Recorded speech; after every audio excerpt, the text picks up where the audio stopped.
បាទសួស្តីបងបងទាំងអស់គ្នាបាទថ្ងៃនេះបាទបានមកដល់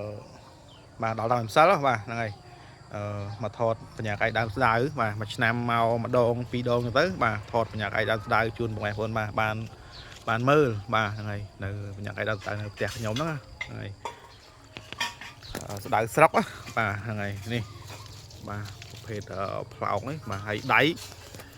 ដៃក៏បានធំគ្រាន់ដែរបាទបងប្អូនបាទដូចជាទៅ3ឆ្នាំនេះបាទ3ឆ្នាំបានប៉ុណ្ណឹងហ្នឹងហើយដោះមិនជាយឺតហើយក៏មិនជាលឿនប្រហែលដែរហ្នឹងហើយធំល្មមបាទហើយផ្លោកមកពីហ្នឹងដល់ហ្នឹងបាទហើយដៃនៅខាងលើនេះច្រើនបាទនេះស្ដីបញ្ញាក្អែកប្រហែលជាសុំបាទប្រហែលជាសុំលោកកាត់យកទៅបញ្ចុះខ្លះបាទដោយសារដៃវែងចេះបាទដៃវែងចេះយើងទុកទៅខ្លាចពុកគាត់កាត់ចោលដោយសារនៅក្រោយផ្ទះបាទដោយសារដោះដល់ដីហ្នឹងទៅគីឡូពុកគាត់កាត់ចោលទៅស្ដាយអញ្ចឹងចង់កាត់យកទៅខ្លះដើម្បីបញ្ចុះឲ្យបងប្អូនណាបាទបញ្ចុះប្រភេទបាទនៅក្រោមបាត់កម្លាំងព្រះអង្គហ្នឹងបាទហើយនេះបាទស្ដៃបាទនេះស្ដៃបញ្ញាបាទធំបាទយើងចិត្តឆ្លាក់បានហើយប្រហែលជា2ឆ្នាំអីទៀតបាទ3ឆ្នាំអីទៀតថា2ឆ្នាំទៀតទៅបាទយើងអាចឆ្លាក់បានណាប៉ុនមេដៃ20លីជាងអាចឆ្លាក់បានហើយបាទហើយបញ្ញាដូចជាដោះឡើងលើទៀតបាទបញ្ញាក្អែកនេះបាទដូចជាដោះឡើងលើទៀតបាទគល់ផ្លោកបាទ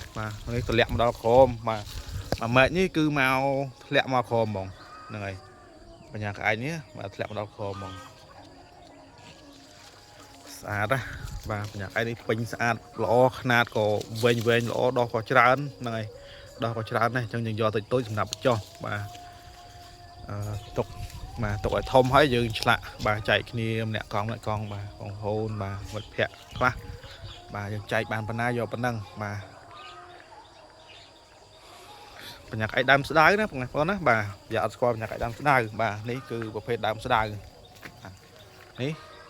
បាទហើយបញ្ញាក្អែកដើមស្ដៅនេះគឺទៅធ្វើផ្ទះហើយទេធ្វើផ្ទះហើយប្រហែលជា3ឆ្នាំជាងបាទអញ្ចឹងបានប្រហែលជាមុខបានប្រហែលជា10 14 15បាទមុខ15ទាំងសបកយើងគិតទាំងសបកបាទហើយកាលធ្វើផ្ទះហ្នឹងប្រប៉ិនមេជើងទេដោះមកបាទអញ្ចឹងដោះលឿនបាទដីនេះដោះលឿនបាទដោះលឿនហើយបញ្ញាក្អែកក៏ដោះលឿនដែរបានធំគាត់មក3ឆ្នាំដើមស្ដៅដោះលឿនណាធំអញ្ចឹងបងប្អូនមើលបញ្ញាក្អែកដើមស្ដៅឲ្យស្គាល់បាទគេថាដែរឃើញបាទនេះជារបស់ពិតរបស់សុទ្ធបាទរបស់ស៊ីន 100% បាទបងប្អូនចង់យកទៅបញ្ចុះឲ្យអាចបញ្ចុះបានបាទក្របនេះប្រហែលជាអាចយកទៅដាំបានបាទខ្ញុំឃើញគេយកទៅក្របបញ្ញាក្អែកផ្សេងយកទៅដាក់ជាមួយនឹងដើមលៀបដោះតាបងប្អូនណាបាទដោះខ្ញុំឃើញគេដាក់ជាមួយដើមលៀបបាទដោះគេយកបញ្ញាក្អែកដើមកន្ទួតនាងបាទដាក់ជាមួយនឹងដើមលៀបបាទដោះហ្នឹងហើយហើយវីដេអូនេះមានតែប៉ុណ្្នឹងទេបាទហើយក៏អរគុណច្រើនបាទបងប្អូនដែលបានបាទចែកចម្លែកគ្នាមើលទាំងអស់គ្នាបាទហ្នឹងហើយអរគុណច្រើន